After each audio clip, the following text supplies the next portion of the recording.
ሐምሌ 8 ቀን በይፋ የተጀመረው የኢትዮጵያ ሀገራዊ ምክክር ጉባኤ ከሳምንታት በኋላ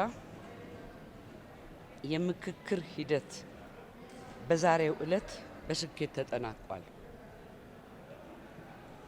በእነዚህ ቀናት 4000 ኢትዮጵያውያን በአንድ ላይ በመሰባሰብ እጅግ መሰረታዊ በሆኑ 8 ሀገራዊ አጀንዳዎች ላይ ሲመካከሩ ቆይተዋል።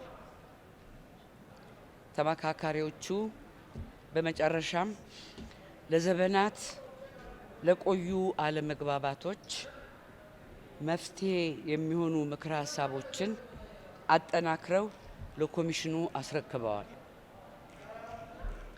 በሂደቱ ተመካካሪዎች በአንዳንድ ጉዳዮች ላይ በቀላሉ እየተግባቡ፣ በአንዳንድ ጉዳዮች ላይ ደግሞ ጊዜ ወስደው ጠንከር ያሉ ውይይቶችን እያደረጉ በመጨረሻም በአብዛኞቹ ጉዳዮች ላይ መግባባት ችለዋል። ኮሚሽኑ ሂደቱን ሲከታተል ሁሉም የምክክር መድረኮች በመደማመጥ በመከባበርና መቻቻል ሲከናወኑ እንደነበረ ማረጋገጥ ችሏል። የሀገራዊ ምክክር ዓላማ ልዩነት ያላቸው ባለድርሻ አካላት ተወያይተው የጋራ መግባባት በመፍጠር በጋራ ወደፊት መራመድ የሚችሉበትን እድል ማግኘት ነው።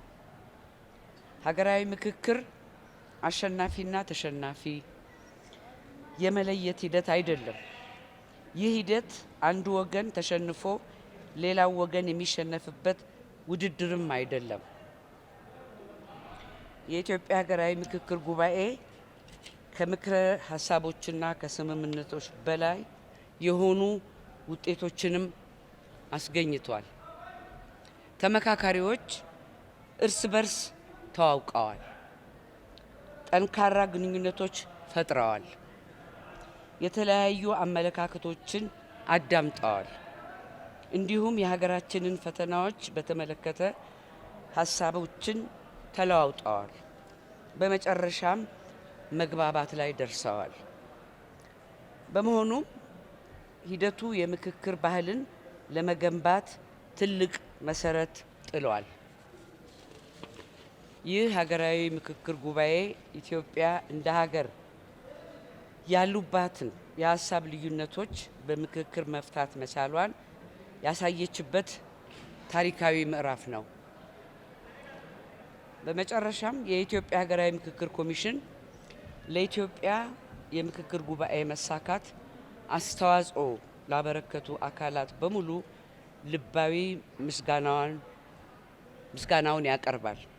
ከሁሉ በላይ ደግሞ ኢትዮጵያን በአንድ ላይ ለመቀመጥ እርስ በርስ ለመደማመጥ ልዩነቶችን አክብሮ ለመመካከርና የመግባቢያ ነጥቦችን በጋራ ለመፈለግ ላሳዩት ቁርጠኝነት ታላቅ ምስጋና አለን። የዚህ ሂደት ስኬት በብዙ ጉዳዮች ላይ የመግባባት መሰረት መጣሉ ነው። እንኳን ደስ አላችሁ።